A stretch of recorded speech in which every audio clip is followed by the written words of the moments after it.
Hello and welcome back to Field Study. So today we're going to be having a look at some of my favourite books from 2024 as a little bit of a roundup.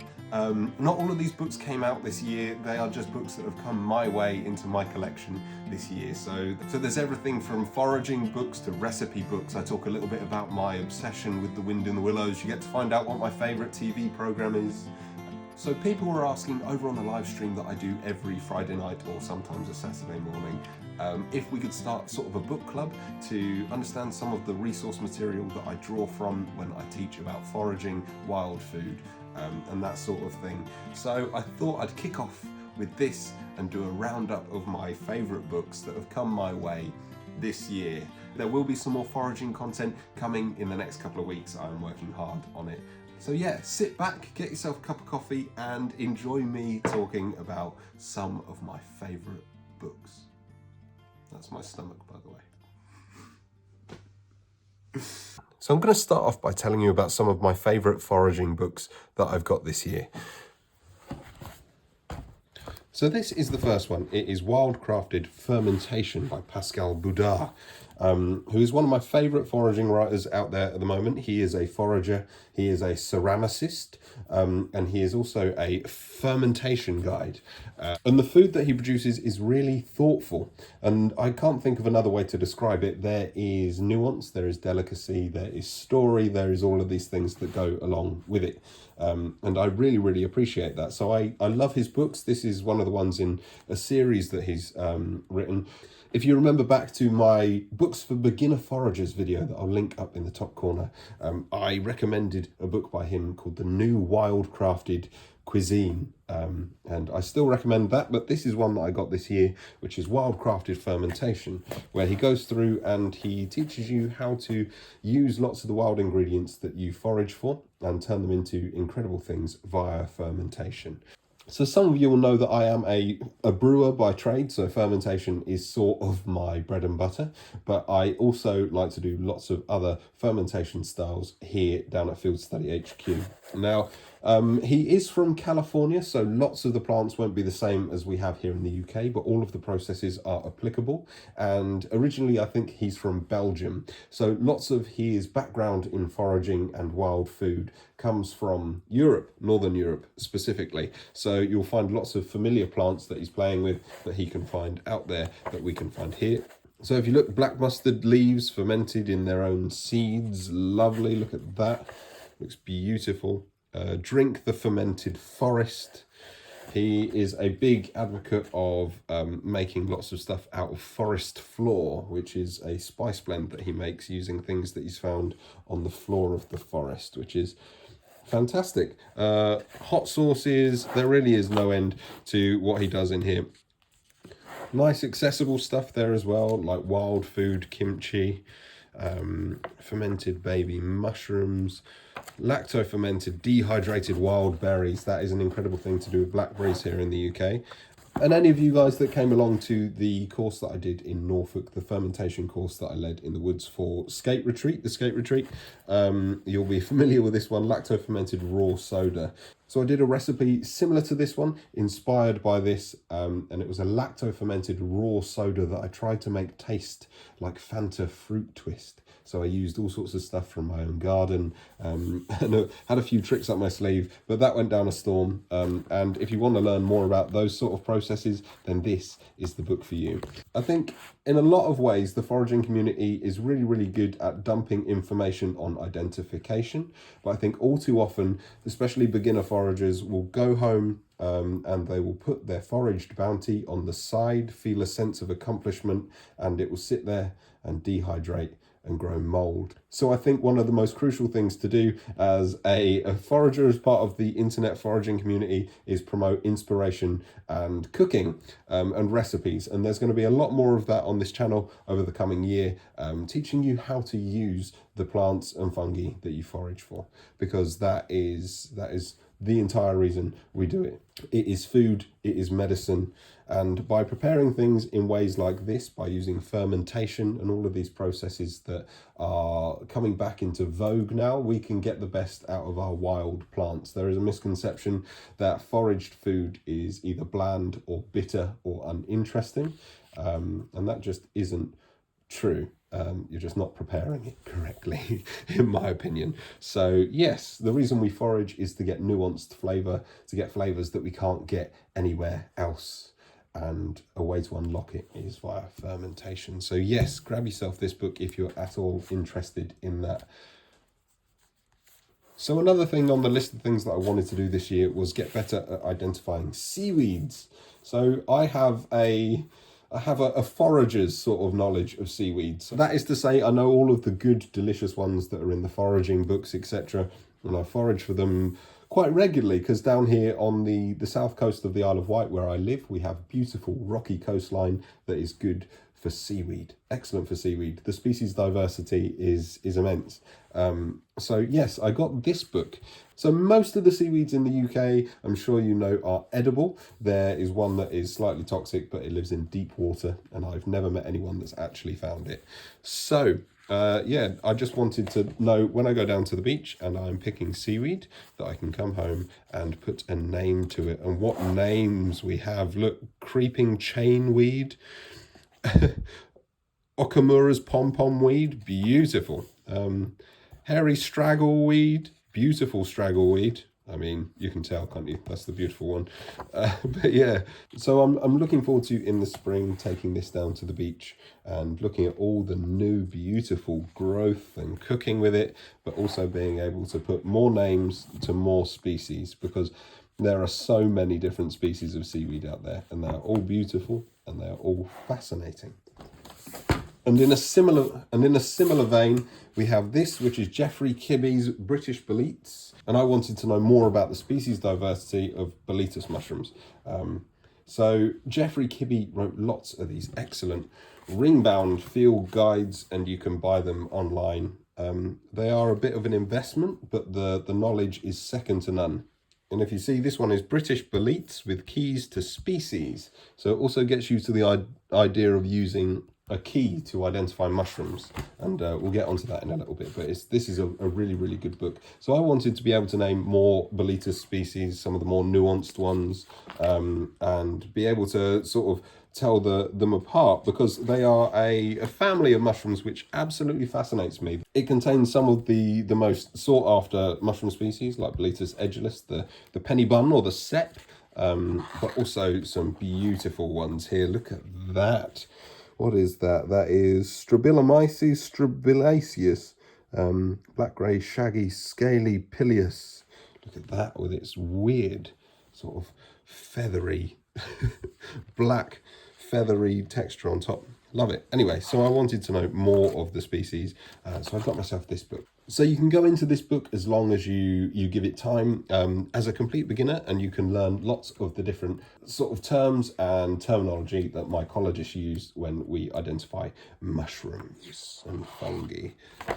So this one's really, really good. So yeah, it is a fantastic book for any of you that are looking to get a deeper understanding of specific families of fungi here in the UK. I recommend Geoffrey Kibbe's field guides like this. They're fantastic. Which brings me on to this, which in my opinion is one of the best beginner foraging books to have come out in years. So this is the Foragers Almanac, A Year of Sustainable Foraging, Wildcraft and Recipes by Danielle Gallagher. Some of you might know her as Danny in the Wild on YouTube, Instagram, all of that sort of stuff. And she has written this beautiful book, and it is beautiful. I don't know, even down to the embossing on the front of it, it is just a lovely book to be able to have on your bookshelf. But it is fantastic for beginner foragers, in my opinion. So it is laid out month by month, which I absolutely love, like any almanac. So if you look, you'll see that the information is laid out beautifully.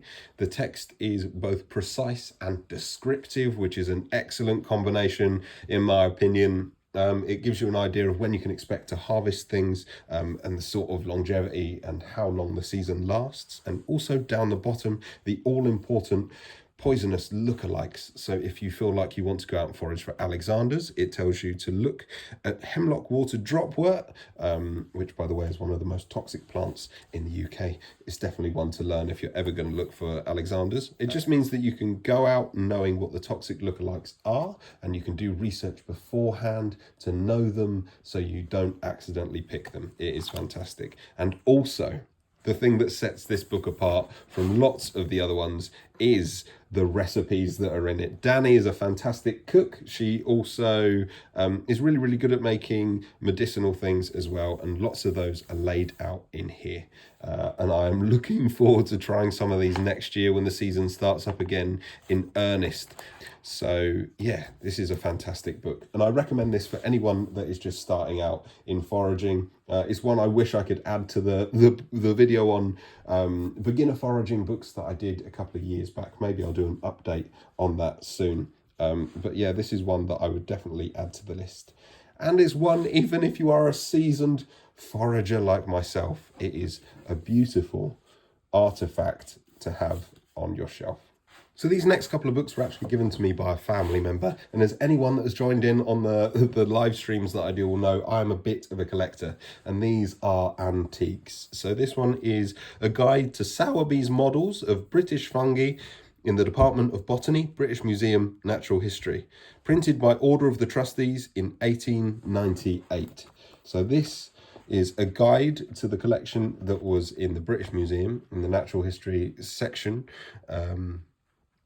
from 1898. So this is incredibly old, and it is really interesting going through and seeing how the Latin names have changed, looking at all of the categorizations as well, and where things have been placed in what families, because lots of it has changed.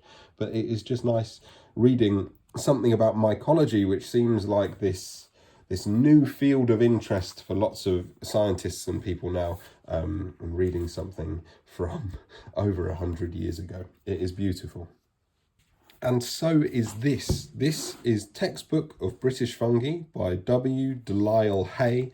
And this, I believe, is even older than that other one. So this was gifted in May 1900. The actual book, I think, was printed in 1887. So this is from the 1800s, late 1800s, and it is a guide to the species of fungi that we find here in the UK.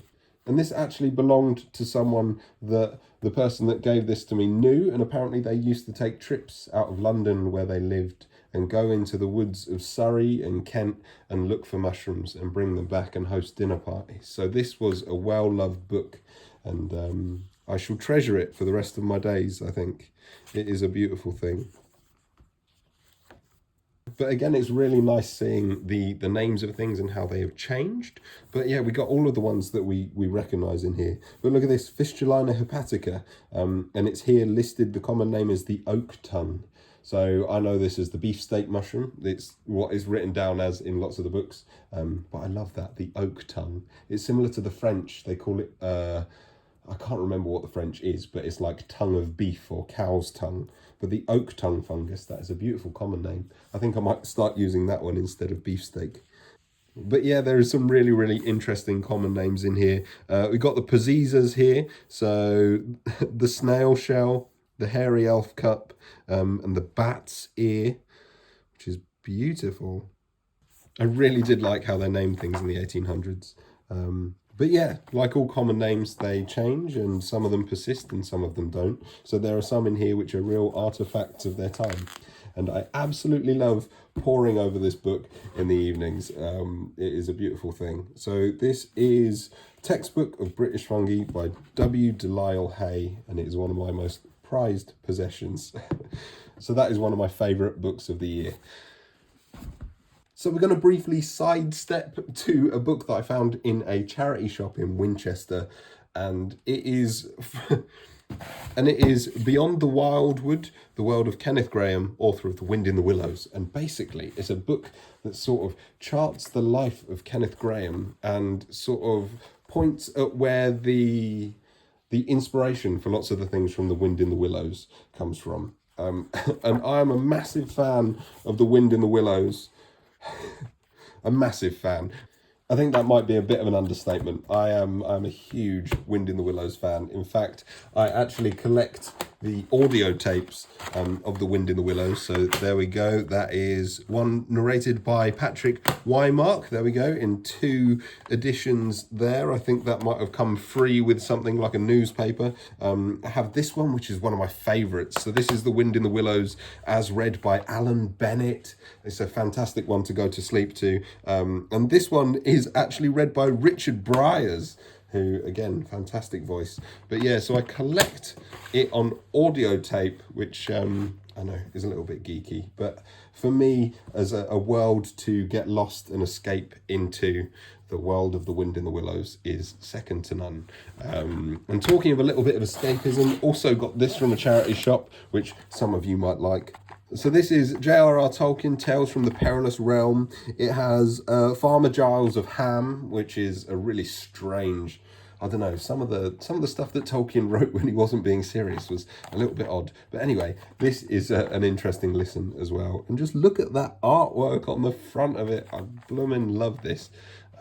So yeah, there we go. Right, so back to the plants. So these next 2 came from Kew Gardens, or the Kew Gardens website. I haven't been to Kew in years, but yes, this is the Botany of the Kitchen Garden.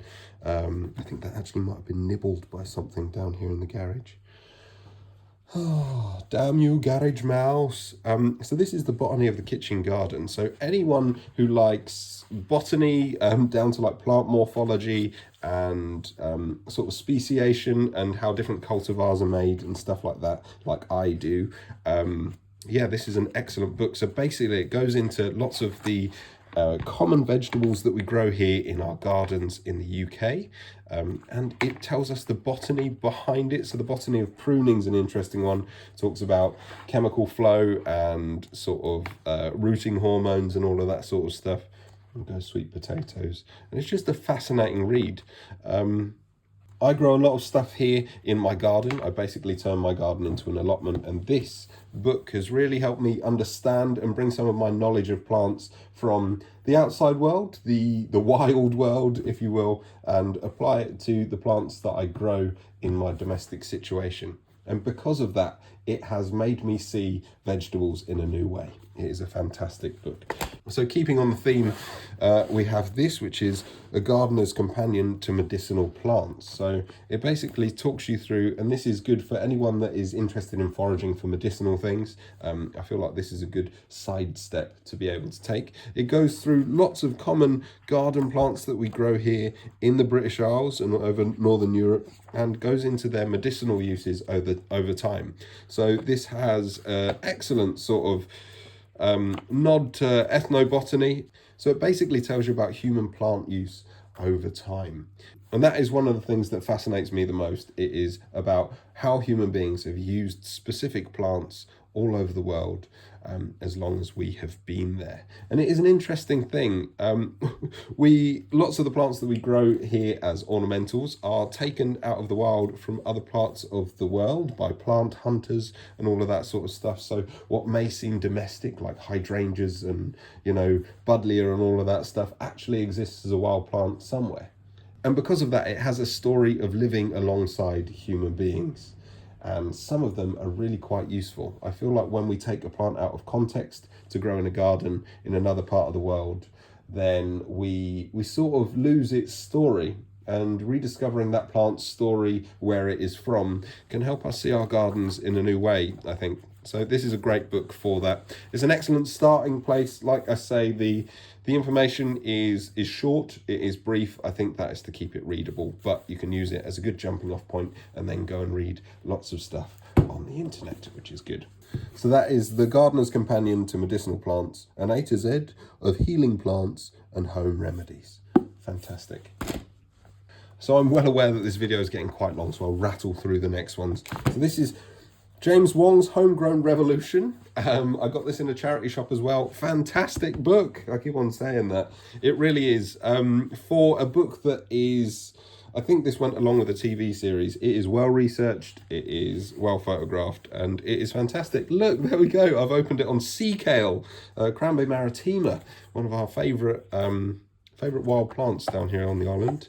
If you don't have his other book, Grow Your Own Drugs, I recommend that you get that. And also follow James Wong over on Instagram, because if you like plants, he does some very, very cool stuff. He also has a course over on Create Academy, where he talks about indoor gardening and his love of houseplants, and does some really cool stuff with sort of glass coffee tables and all of that sort of stuff.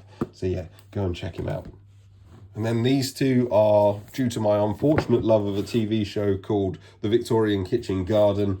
I don't know if any of you have seen it. It's from, I think, either the late 80s or the early 90s. And it is, again, one of my favourite places to escape. It is one of the most beautiful TV shows ever recorded, in my opinion. It goes Jack Hargreaves out of town, The Victorian Kitchen Garden, the stop motion animated Wind in the Willows, and then A Passion for Angling with Chris Yates. Those are my favourite TV programmes of all time. Oh, I sound so boring. So this is the book from the TV show. The TV show follows Harry Dodson, who is a gardener of a walled Victorian garden, and I absolutely love that TV show.